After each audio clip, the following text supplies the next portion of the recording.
He had never imagined that one mission would lead him to the throne room of the most powerful alien empress in the known galaxy. Captain Elias Granger, a human pilot in the United Space Fleet, had spent years navigating hostile systems, negotiating with alien civilizations, and surviving wars that spanned star clusters. Yet nothing had prepared him for this moment standing before the alien empress, her eyes piercing through the dim golden light of her throne chamber, as she commanded him to remove his helmet.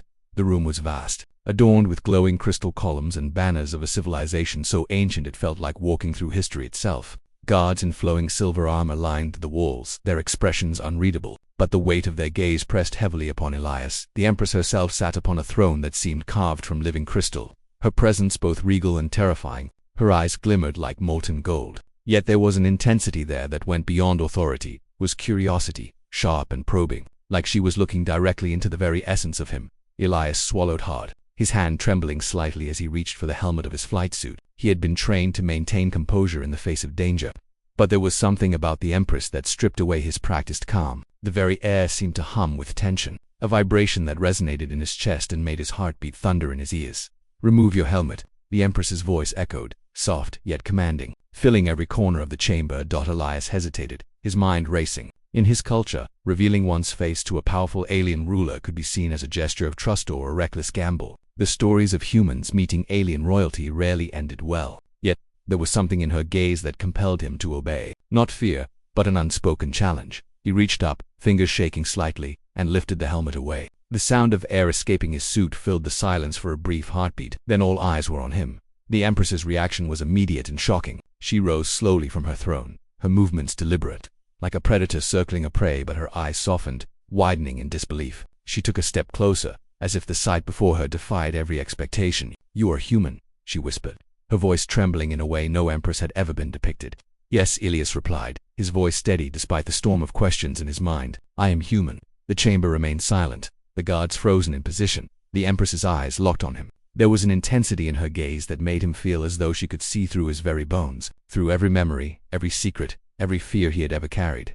"Human," she repeated, almost as if tasting the word, testing its resonance. "I never thought it would be one of your kind who—" Her voice trailed, leaving the sentence unfinished, hanging in the air like a suspended note. Elias took a cautious step forward. "Your Majesty, I assure you, I mean no harm. I was sent on a diplomatic mission. I had no idea I would be brought here."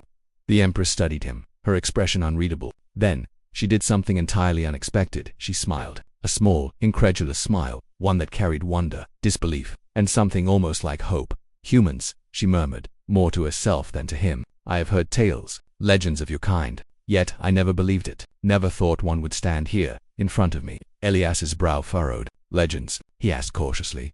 She nodded, her gaze drifting to the ceiling as though recalling memories older than any star. "Yes, stories passed down for millennia, of humans who possess courage that surpasses fear, who face the impossible with a heart that refuses to break, who stand alone against the galaxy's darkness and prevail." Her gaze returned to him, sharp and piercing. "And yet you are here, standing, alive, breathing, not as a soldier, not as a conqueror, but as a human." Elias felt a strange warmth spread through him. Never in all his years of service, never in any diplomatic encounter, had he received such reverence. To hear the ruler of an empire that spanned star systems and millennia speak of humans in such terms was almost incomprehensible. The Empress gestured for him to sit upon a raised platform before her throne. Hesitant, Elias obeyed, acutely aware of every movement being observed by the countless eyes around him. He noticed how the light played across her features, the subtle flicker of emotion in her eyes, the faint trembling of her hands that betrayed the mask of absolute authority. "Tell me," she said, her voice now steady, commanding once more, "how is it that your kind dares to reach the corners of the galaxy? That you, fragile humans, who live on a small blue world,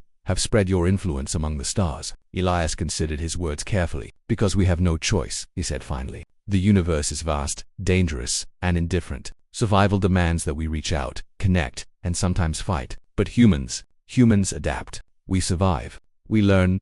We endure. And when we see injustice, we resist it, no matter the odds." The Empress leaned back, her eyes narrowing, as if measuring the truth of his words against some ancient standard. "Adaptation, endurance, resistance," she murmured. "Qualities I have heard of, yes, but I have not seen them, not in my lifetime. And yet, here you are, standing before me, embodying them all." A sudden realization hit Elias. The Empress's disbelief was not just at his presence, it was at what he represented. Humans, their courage, their defiance, their unpredictable nature. In a universe ruled by calculated power, alien hierarchies, and millennia of strategic control, humans were anomalies.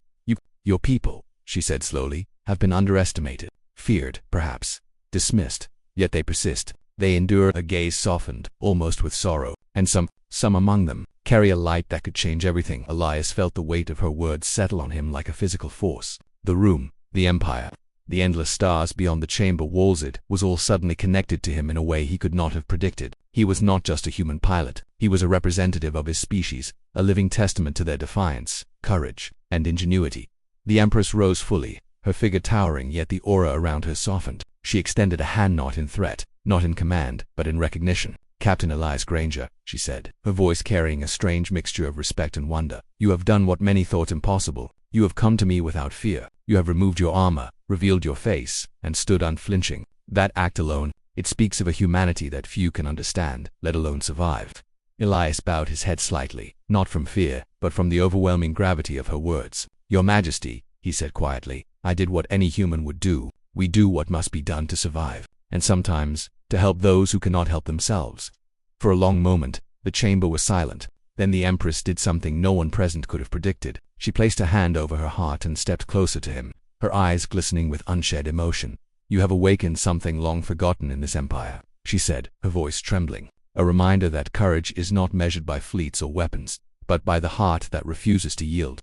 Elias blinked, unsure if he should respond. The guards shifted uneasily, the court buzzing with suppressed astonishment, and yet none dared interrupt. The Empress's focus was solely on him, as if the rest of the galaxy had ceased to exist. Then, with a voice both firm and gentle, she spoke words that would forever echo in his memory. "Human, you have reminded me of the power that can rise from fragility, the strength born of hope, the courage that defies logic. Never again will my empire forget the significance of your kind. Never again will humans be seen as merely fragile creatures.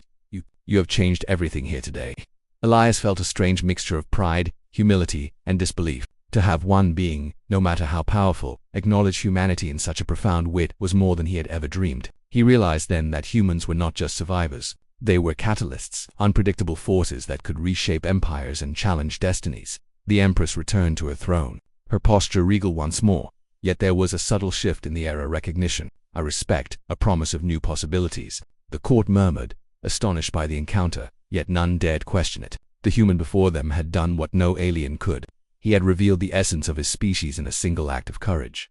Elias replaced his helmet carefully, his movements slow and deliberate, as if savoring the weight of the moment. When the visor clicked into place, the Empress nodded, a faint smile playing on her lips. "You may leave, Captain," she said, "but know this. Your kind has earned a place in the chronicles of this empire, and I will watch with great interest how humans continue to surprise us all." Elias bowed again and stepped back, his heart still racing. As he exited the throne room, he felt the weight of the universe differently now. Humans were no longer just one species among many, they were a force, a reminder that courage, hope, and determination could resonate across the stars, even in the presence of the most powerful beings in the galaxy.